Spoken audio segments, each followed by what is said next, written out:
Thank you for joining us for this special event. My name's Aline Sigler. I represent Provider Outreach and Education at WPS Health Insurance.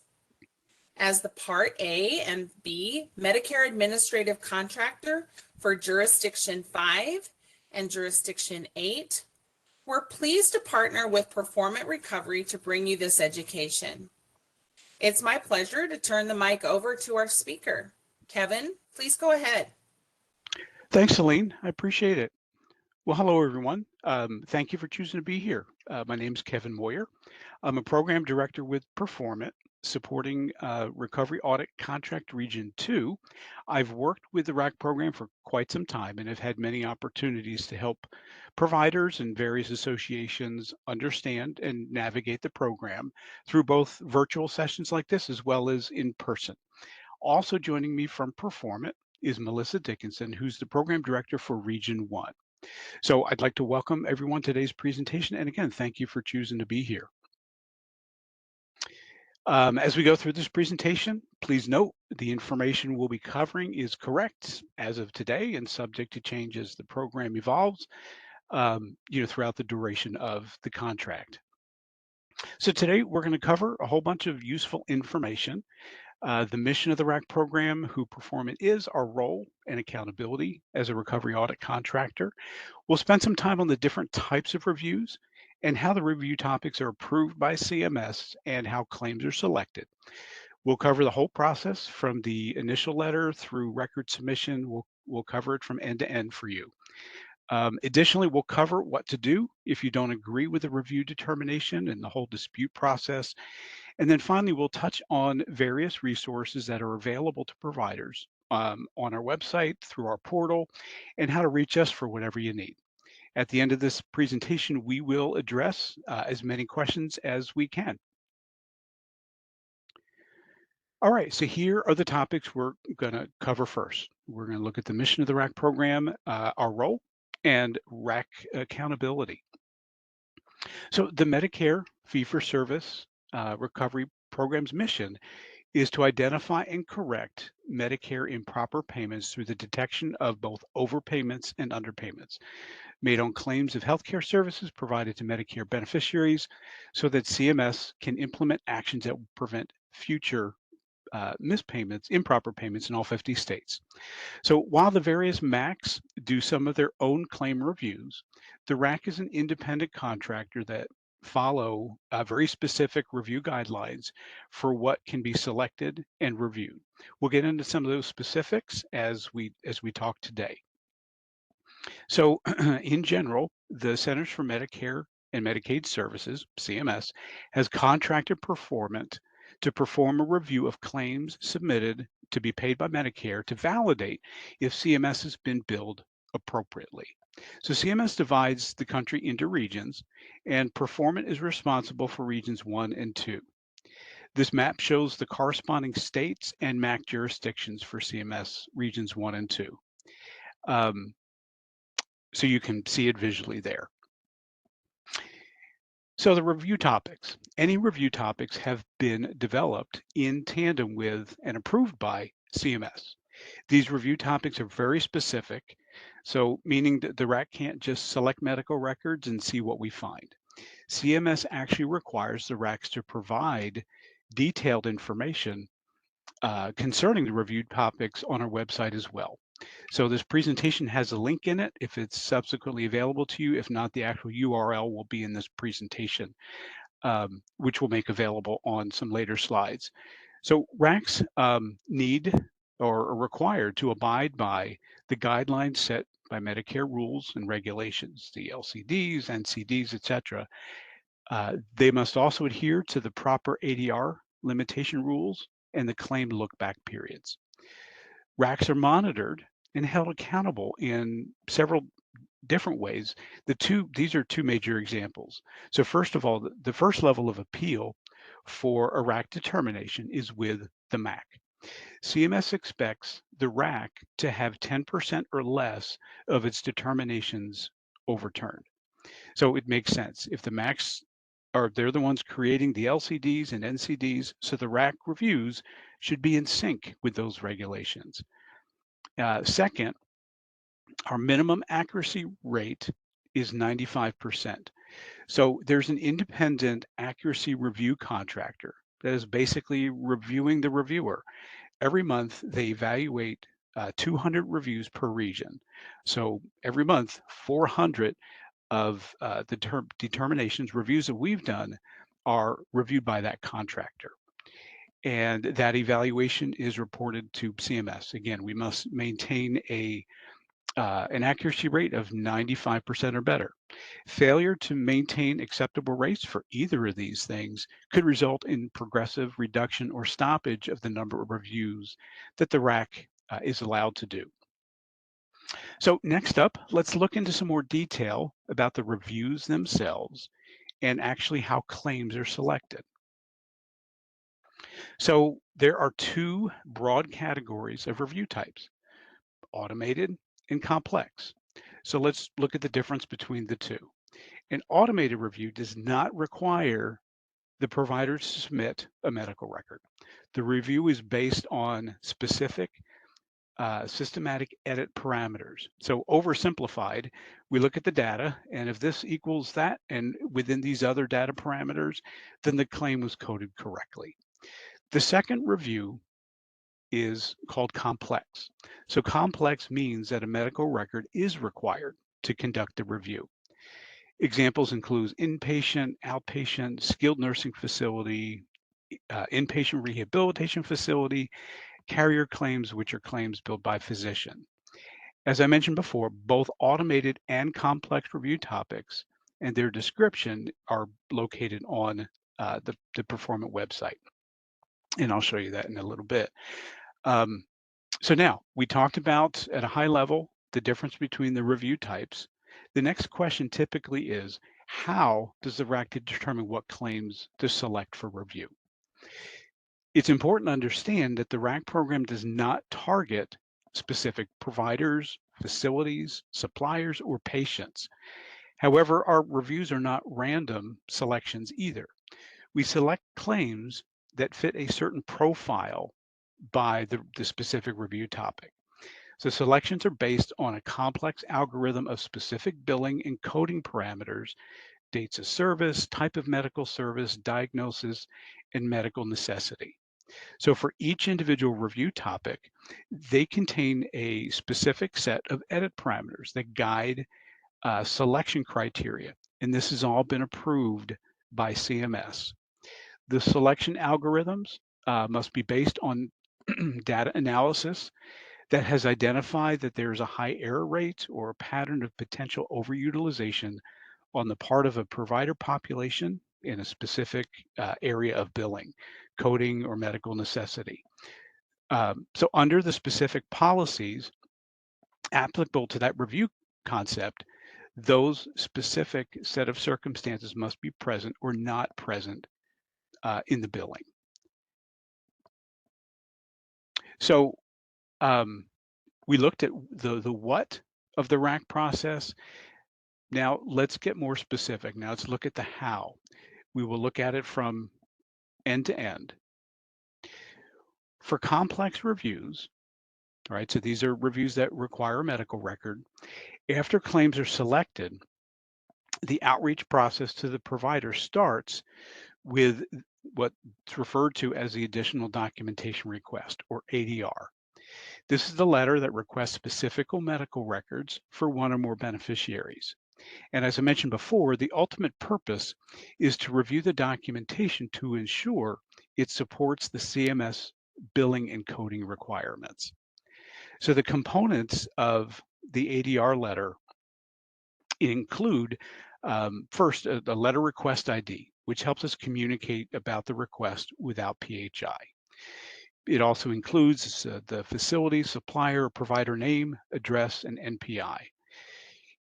The information on there also lets you know what's the time frame to submit requested records to Performant. It includes what are the consequences for not complying by the due date. It provides our customer service number. So if you have any questions, they are there to answer. Record submission instructions. The ADR includes a list of the medical records or documents that are being requested, which can be specific to the actual review topic itself. And it also includes which specific beneficiary claim information is being requested. So there's a lot of information in this ADR, and so it guides you through what's being requested, why it's being requested, and how to submit. Once the ADR letter is sent, the provider has 45 calendar days to respond. If we have not received any documentation within approximately 30 days, our customer service team will make one or more courtesy outreach attempts to each provider. The outreach is to confirm, number one, that you got the letter, and sometimes that also helps as a friendly reminder. When we call, we request to speak with someone that handles medical record requests. If we end up leaving a message, we provide the letter request ID, the due date for the request, and our phone number, and ask them to call and confirm receipt of the letter, or to request, if you need another copy of the letter, we're happy to fax that to you.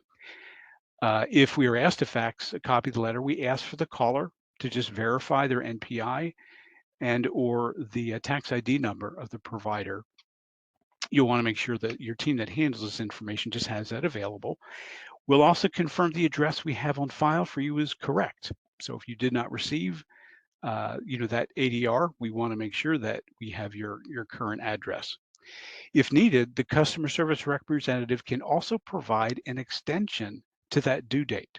Typical extensions are like 45 calendar days, but again, if you are needing of an extension, you just give them a call and they'll be able to take care of that for you.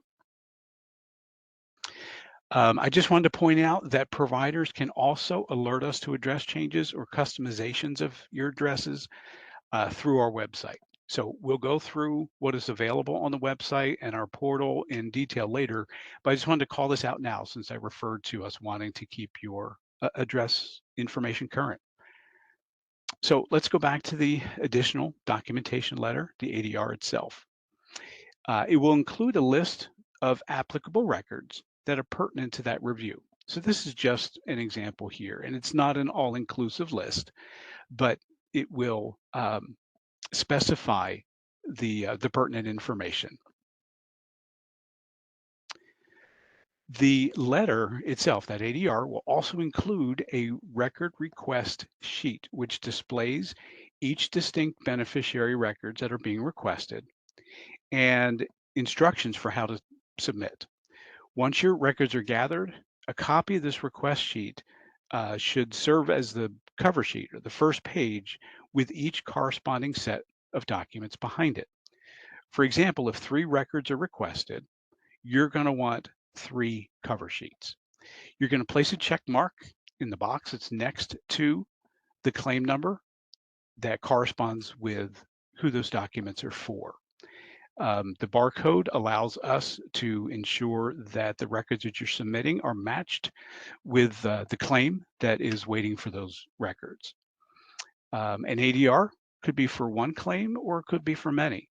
Records associated with each claim should be in a separate and distinct bundle with only one claim checked for each bundle. We request that you don't bundle multiple records, claim record sets together. This could lead to us not getting the records associated with the claim to which you intend.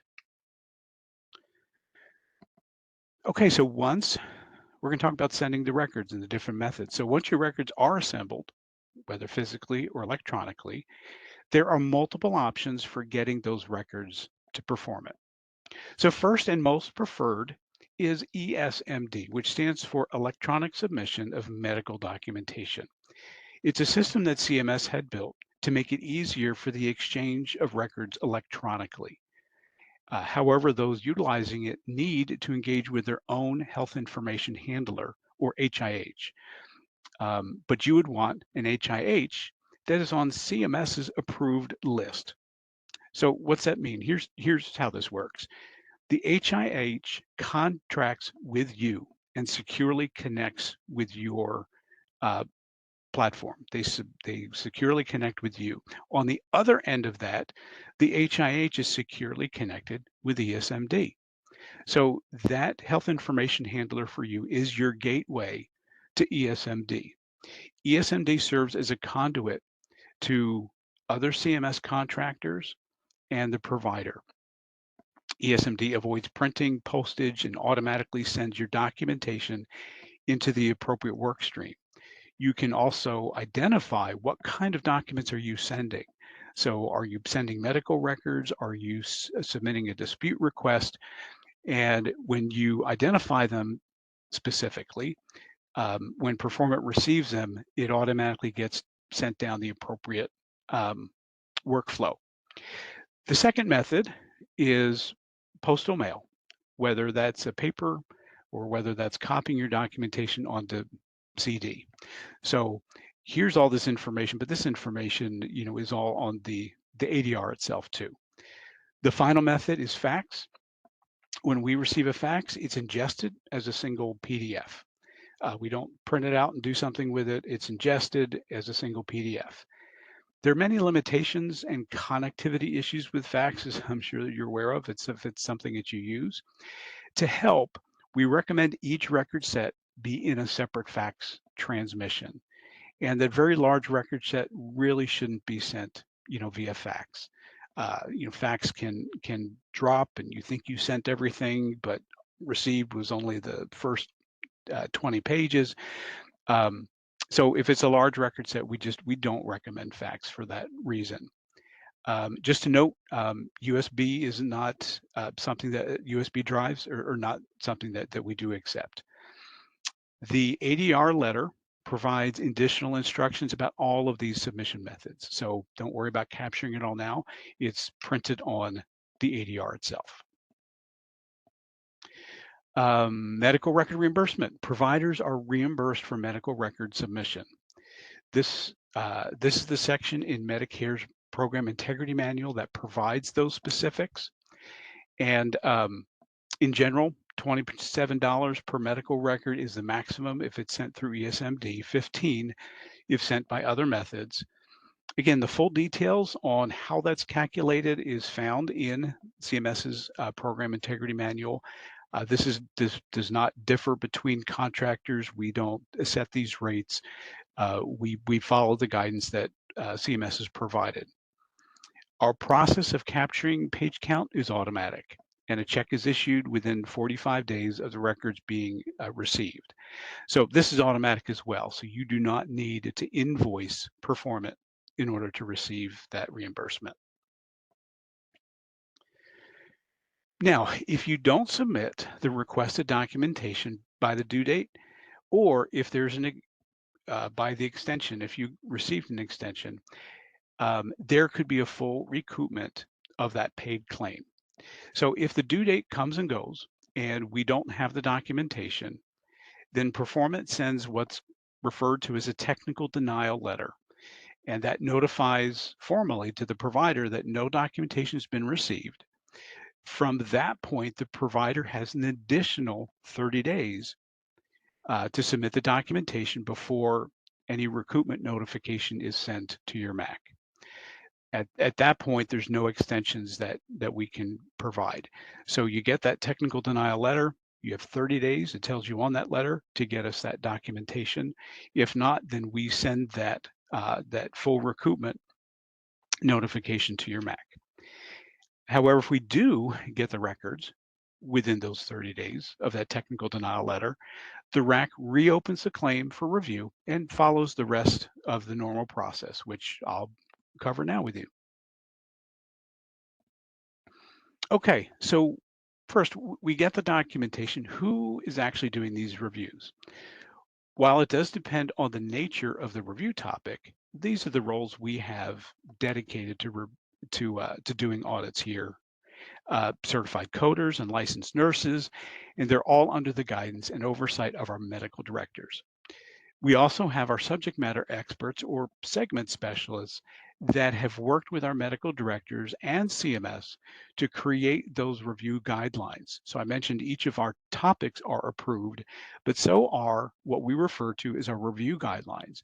They are actual documented decision trees that help ensure that each reviewer follows consistent review logic.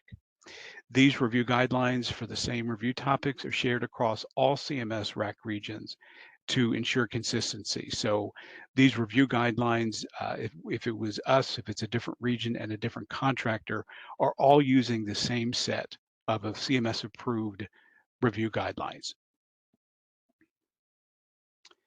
So relative to review guidelines, these are the sources that are consulted and applied in coming up with them. The review takes into consideration the applicable version of these policies and regulations at the data service.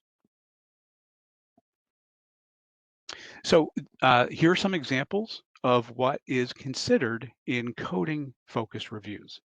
So meeting Medicare guidelines, was it coded correctly? Were units billed consistent with the documentation? Were the modifiers appropriate? And is the procedure or service covered by Medicare? And these are some examples of what's considered in medical necessity focused reviews. The RACs utilize the documentation submitted to ensure it supports the medical necessity of the treatment plan and supports all Medicare guidelines. Specifically, that includes elements, like a clear diagnosis, relevant medical history, justification for treatment, and the Medicare required documentation for medical necessity. So again, what we're going to be reviewing is included on that ADR. So we are often asked, what are the most common errors that we see? These are some examples: not following coding guidelines, improper coding, insufficient documentation to support what was billed, violation of any Medicare guidelines, drugs, both the units and their approved uh, units, and billing for non-covered services. So what's next in the process? So the RAC has 30 days after the documentation is received to complete its review. So once complete, a review results letter is sent, referred to as an RRL, but it's a review results letter. There are basically four broad types of review results letters. So first is an initial finding letter. So before we talked about the difference between complex and automated reviews. An initial finding letter are for automated reviews only, and they provide the details of that finding. And the next type is a no finding letter. This is the results of a complex claim review where there were no findings. So sometimes we get the question, hey, I'm responding to this. Are you going to let me know the outcome? And yes, we do. Whether it's a finding or no finding, a letter is sent out. So for a finding, it's referred to as an overpayment letter. This is the result of a complex claim review where there was a finding.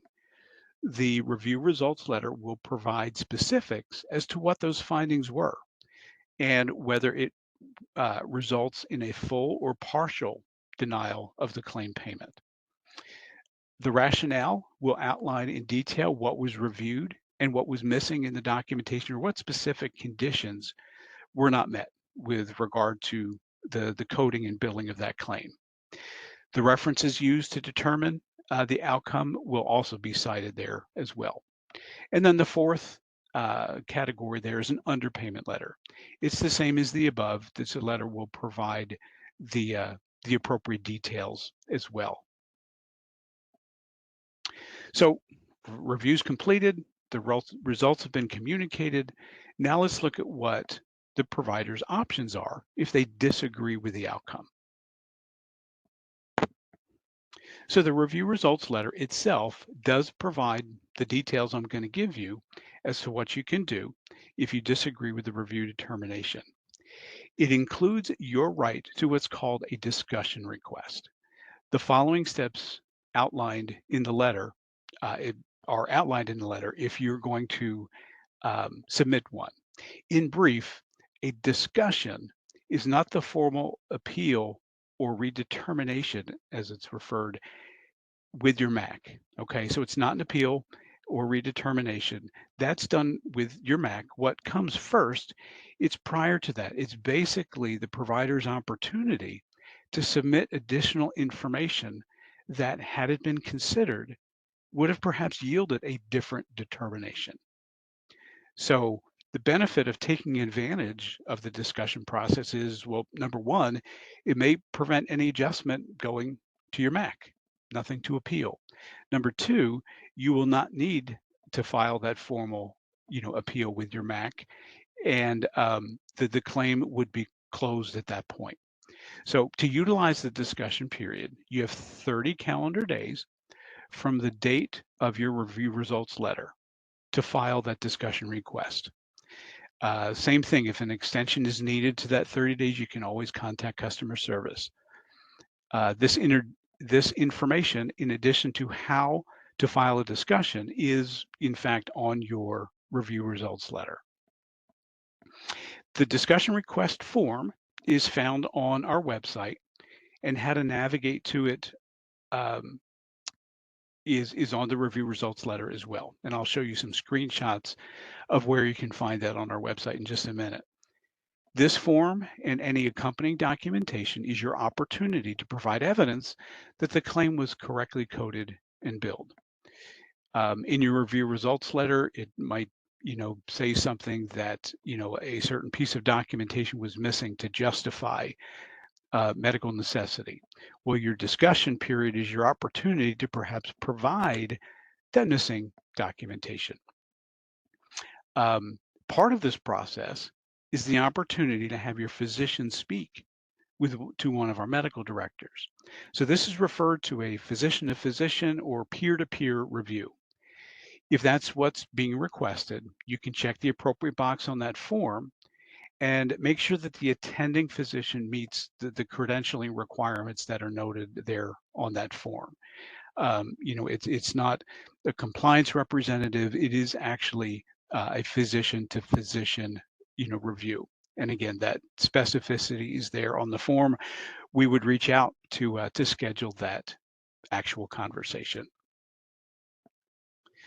Now, if the provider is not satisfied with the outcome of the discussion, there are additional appeal rights with your MAC and beyond. The first level of appeal is with your MAC and is referred to as a redetermination, like I mentioned before. Performant does not handle the appeal process, your MAC does. So the provider will be sent a demand letter from the MAC. Once you receive that, it'll describe what your appeal rights are, the timing of the appeal, and if you file your appeal within a certain period of time, it can avoid recoupment until that appeal is reviewed. It's going to provide you the overall window of opportunity to enter into the appeal process. So this is why we highly encourage providers to take advantage of the discussion period. If the RAC findings are overturned because additional documentation was provided, the adjustment is never sent to the MAC, and you would not receive a demand letter. On our website, we also provide links to the various MAC websites, should you need that, information. So we've talked about certain resources we have available. Now I'd like to go into a little bit more detail. It all starts with our website. So this is the web address and a screenshot of the RAC homepage for Performant. The related areas on the bottom right of the screen is what I'm going to show you. I've already shown you the page where you can update your contact information. So let's look at the provider portal for a second. What is that and what information is there? So this is where you would log into the portal. This is a secure location where you can see information relative to the claims the RAC has selected for review. So if it's your first time receiving a letter from Performant, it's going to include a cover letter, a welcome letter that explains how to log in and set up your password credentials.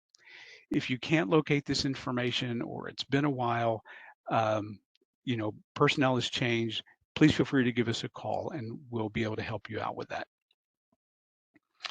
Now, once you're inside the portal, This is the information that's available to you. It includes your overall ADR limits. You can see when an ADR was mailed, even before you get it, lets you know when we've received any documentation that you've sent, and it'll let you know when we've completed our review and the outcome.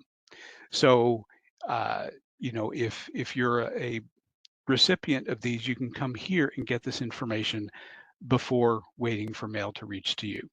It also includes information about any discussions that have been filed. And even though Performant doesn't handle the appeal process, we do get information from the MACs about appeal dispositions. And that information that we have, we will display here as well. I'd like to also call out that there is an export feature. Some providers like to export their data as an Excel file and use it that way, or even import that data into another tool that perhaps allows them to manage all their review activity in one place, not just RAC. The option is there if you need it or want it. So that third link I showed you on the landing page is for provider resources. This is not inside the secure portal. This is all public information. And that link brings you here. You can select region 1, you can select region 2. A lot of those resources are the same across both regions, but there are some things that are specific. So click whether you're region 1, region 2. For this screenshot, I just selected region 1. And I had mentioned before about where our review topics are, also referred to as issues, are found on the website. And this is it. When you click on CMS approved review topics, you come here and it gives you the name. It gives you every issue or review topic has a unique number associated with it. It tells you the review type. We talked about automated and complex. It will show you what type of review that is. It'll give you the provider type, the region it's applicable to, states, the date it was initially approved. And if you click on that details button, it's a hyperlink. And it'll give you another pop-up window that provides you additional details about that review topic. Again, this whole table can be exported to Excel if you want.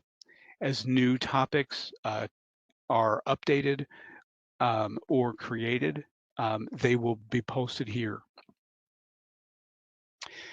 And I know it can be a little confusing sometimes who to contact for what.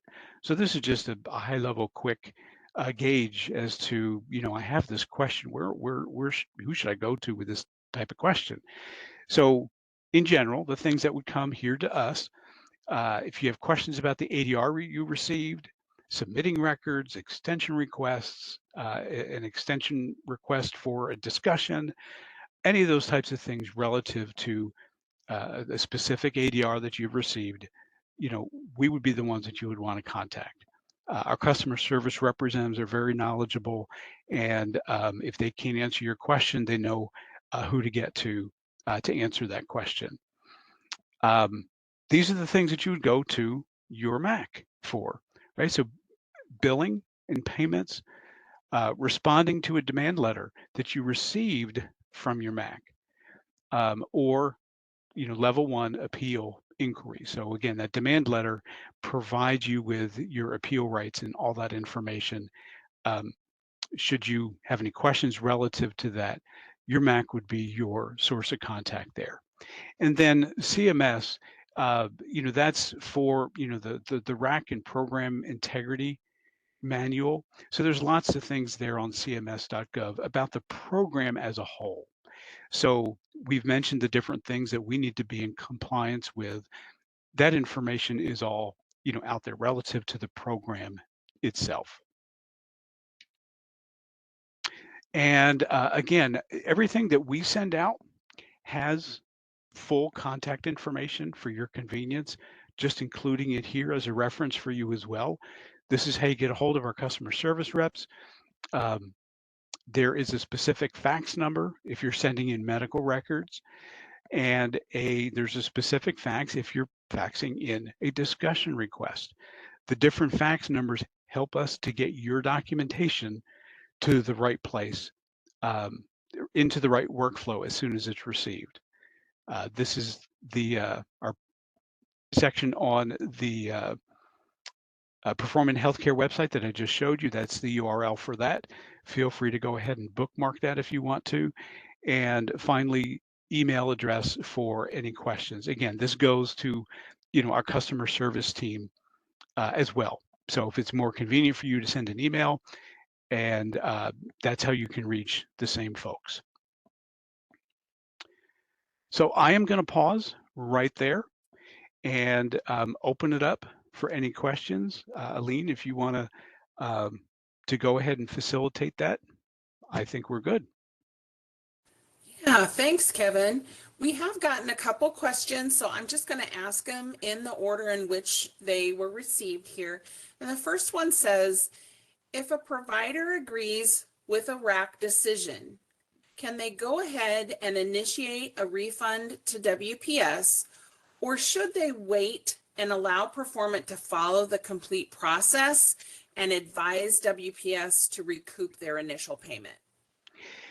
It would be it would be suggested that you just let it follow its process, simply because we have to. So we have to notify WPS, and if the provider is also doing the same thing, it causes more confusion on uh, and work for WPS.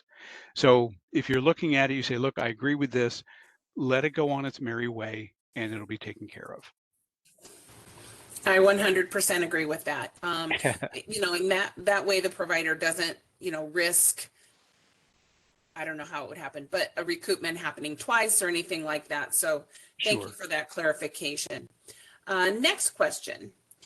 If WPS has requested medical records before reimbursing for a surgical procedure, so it sounds like it was a prepayment review, Mhm. records were sent, WPS made payment, why would Performant send a request at a later date requesting the same medical records? Does Performant have access to WPS or CMS's website to verify if records have already been submitted for that claim or service? That's an excellent question. So yes, it comes back to the fact that it was a prepayment review, and um, the nature of that review could be one particular scope, and the issue that Performant is auditing could be for a different scope of review. So while it's the same claim, it is possible. Now, let me say this though. We have something that's referred to as a RAC data warehouse. What that means is it's a central place where contractors um, can indicate in that RAC data warehouse when reviews have already been done or dispositioned, so the another contractor doesn't select the same claim. Sometimes there is an overlap. There's a delay in when that information gets to, let's say, RAC data warehouse from WPS versus when Performant selects it. So there are two things here. Number one, it could just be that overlap, that perhaps we selected a claim, but yet we did not um, get the notification that WPS already had. The second thing is they could be focused on two different aspects of that claim. So Mhm. a coding review versus medical necessity, there could be reasons why that same claim is being selected. Then again, at any point, if a question like that comes up, please feel free to give us a call because we are able to look and see what's being done there. But those are two reasons why that could happen. Great, thank you. Our next question comes from Amy.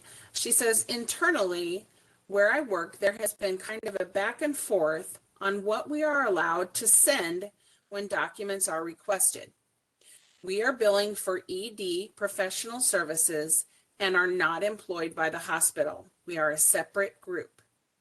Because it is in the normal course of business, are we allowed to use or include orders, medication administration records, etc., that are in the hospital-owned EHR? Or are we only allowed to send the actual emergency department note? So the guidance there is the ADR includes what is going to be required to do that review. If you're a separate entity, if you're the one receiving the ADR, it's because you're the entity that billed for it. So typically the contract between that separate entity and any other service provider should include being able to get the necessary records to support the billing. So if you're only submitting what you have, and if it's insufficient for whatever type of review it is, whether it's a coding review, medical necessity, if it's insufficient to support that billing, that will be a problem that way. So whatever medical records you need to respond to that, the other entity should be supplying that. If you're billing for it, you should be able to have access to whatever you need to support that billing. I agree. Thank you very much. Next question is a similar, but in this case, it's the same entity. When submitting documentation for, and they gave an example of a certain data service, are we to add the documentation from previous services to support the clinical necessities of the claim or service that's being reviewed? So again, it depends on the specific review that's being done and what's being requested. Typically, if there are records from previous services that are related to that claim that was billed, that's specified in what we're asking for. If there are supplemental records like that and you're unsure whether to provide them, I would just say provide them. To make sure that we have everything that we need. Again, that's also the value of the discussion process. So let's say you send this in and we let you know that hey, this was missing, we need this or that. The discussion process is an opportunity to provide that. But again, if you are reading any particular ADR and you feel it is not clear in what you should submit, feel free to give us a call. But in doubt, if that's a related prior service, go ahead and provide the documentation. Thank you. Next question. Is there anywhere we can go to find the letters that were sent out? The letters themselves.